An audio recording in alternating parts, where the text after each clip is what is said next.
All right. Hello, everybody. Chief Meteorologist Hunter Williams here with a tropical update for you on Tropical Depression 9. Time is 8:32 as we record this, so we'll go through everything, and then we will actually have a fresh update from the National Hurricane Center for you for our newscast at 10 o'clock. And, of course, we'll pass along all the latest information.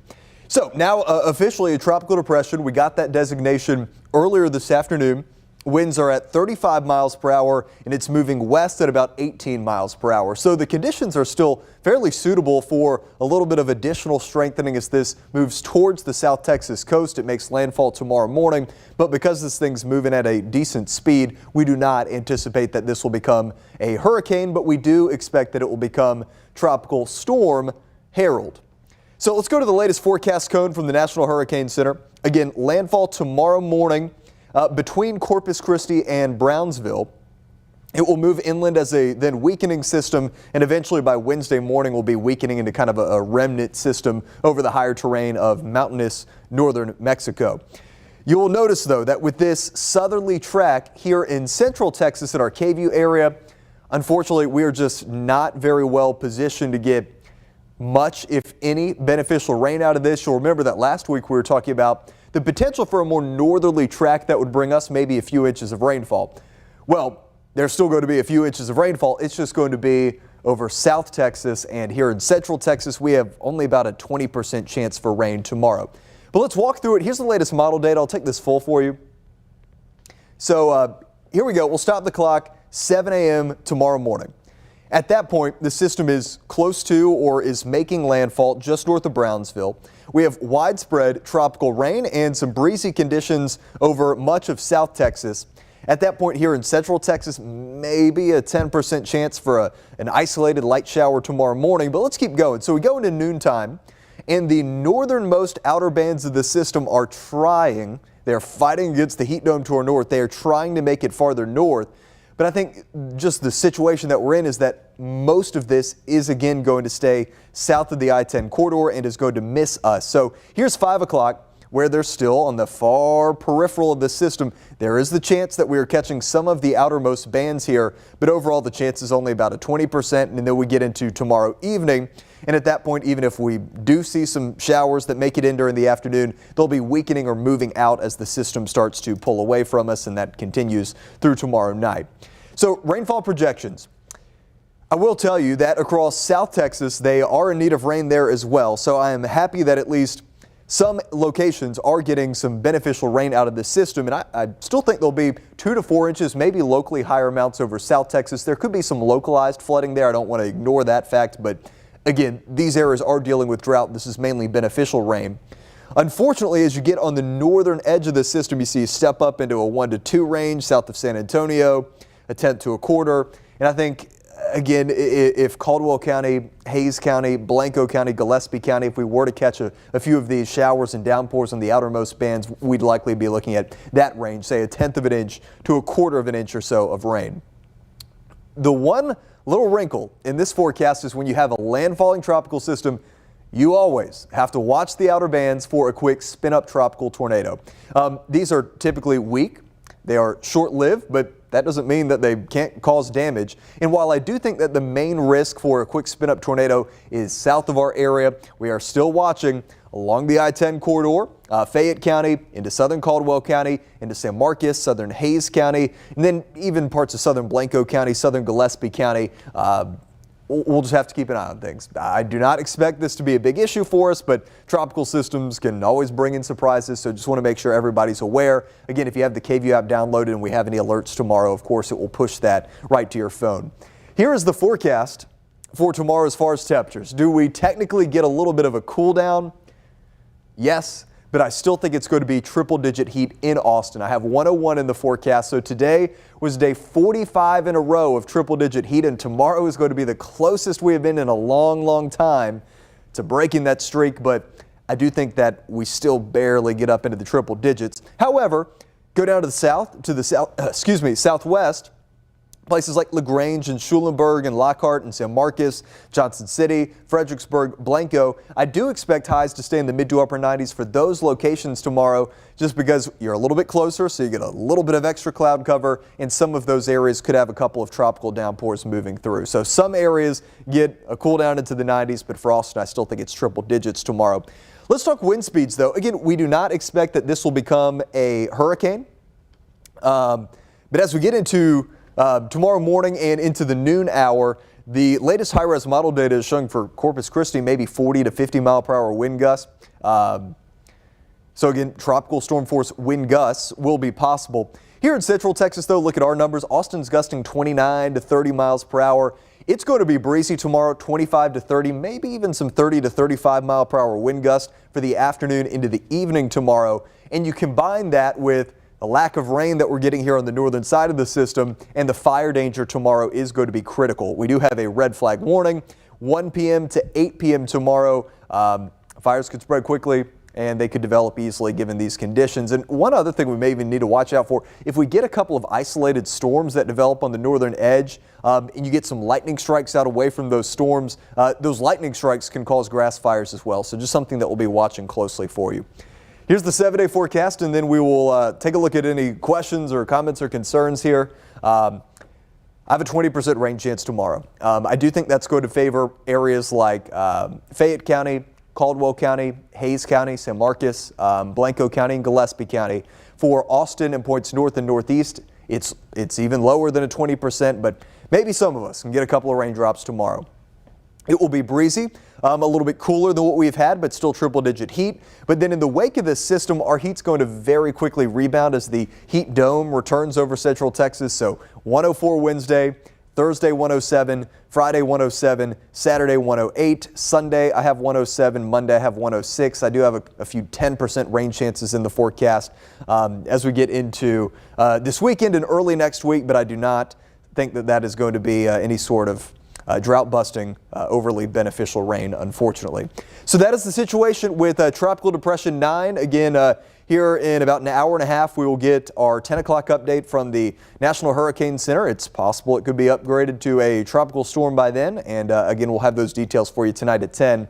Also wanted to show you, man, all of a sudden, super active in the tropics. And, you know, as we get into late August, early September, September 10th is the climatological peak of hurricane season. So it's not, you know, completely abnormal that this is happening, but after it was quiet for a while, we now have Tropical Depression 9, which I showed you in the Gulf.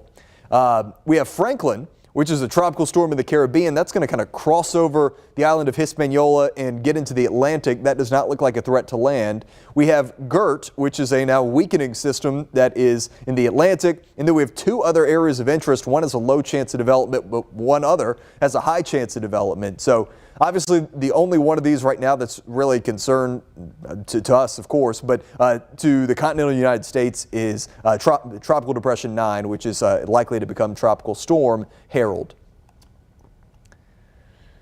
And again, just to remind you, we have had 45 days in a row of triple-digit heat. So I showed you the 7-day, more triple-digit heat. Assuming that we get that 101 tomorrow, then our consecutive streak through the next 7 days will go up to 52 days in a row.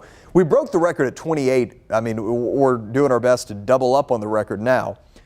Today was the 61st day of triple-digit heat total for the year, so right now we're in 6th place. If you add in another 7 days to it, you get up to 68 days, and that would have us tied with last summer, which had 68 days, and that's the third most on record. I do think, based on the way that we're trending, we make it into the low 70s. I'm going to knock on wood real quick. I do not think that we will get to the 90-day number. That was the summer of 2011. That's the most on record, but I do think we have a pretty clear path to get into the low 70s, which would have us second most triple-digit days overall for a season. Just remarkable. Karen is tuning in Northeast Austin. Hello. Savannah Trawick tuning in from Georgia. Miss you, Savannah. Hope you're doing well. We'll go through things one more time. And again, if you guys have any questions on the forecast, just let me know and we will go over it for you. So here it is, Tropical Depression 9. It was a potential tropical cyclone, so an organizing system in the Gulf earlier today. Got the bump up in the 4 o'clock advisory to tropical depression status. Winds are at 35. making a run now at tropical storm status, so I'm interested to see what they do with the 10 p.m. advisory. It may be upgraded to Tropical Storm Harold. Regardless, between now and landfall tomorrow morning, we do expect this to become Tropical Storm Harold. It will move inland over South Texas through the day tomorrow. And then tomorrow night into early Wednesday, it moves into the mountainous higher terrain of northern Mexico, and it will weaken there as a remnant system. Talking about rainfall potential here, so landfall tomorrow morning. This will likely be a little north of Brownsville, but the way the system is oriented, most of the rain shield there is going to be on the northern flank of the system. So Corpus Christi is going to get all sorts of rainfall tomorrow. It's going to be maybe some tropical storm force wind gusts there. So if you have any friends or family that are in that area, there is a tropical storm warning that's in effect for that area stretching down into South Texas.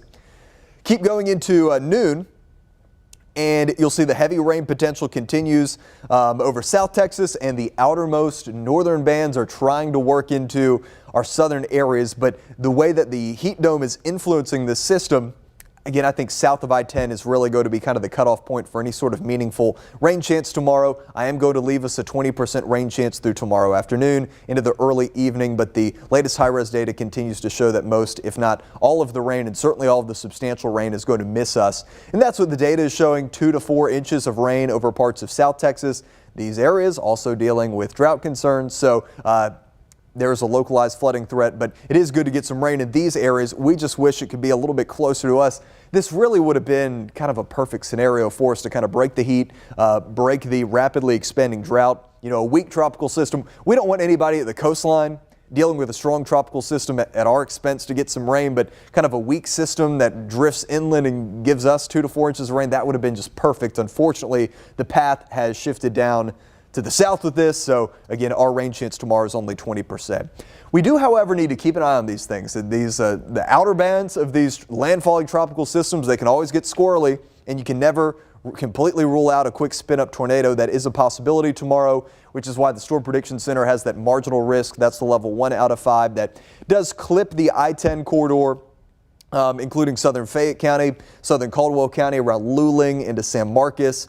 And then I'm going to throw in there southern Blanco County and southern Gillespie County, where it's not a guarantee you see rain at all. But if we get an outer band to come in and we've got this kind of thermal temperature gradient, there could be enough spin there for a quick, brief tornado. So just make sure you've got the KVUE app downloaded tomorrow. You've got a way to receive warnings. I expect that more of those issues are likely to the south and not in our area, but you never know. You just want to be better to be safe than sorry with these type of systems.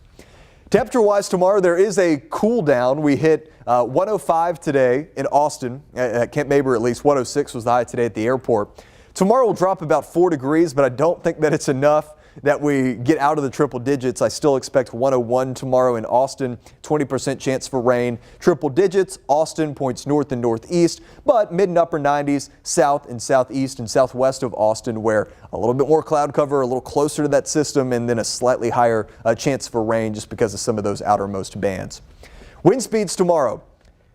It's certainly going to be breezy here in central Texas. Notice down closer to the coast, Corpus is saying tropical storm force wind gusts. That's not the sustained number, but say 40 to 50 mile per hour wind gusts.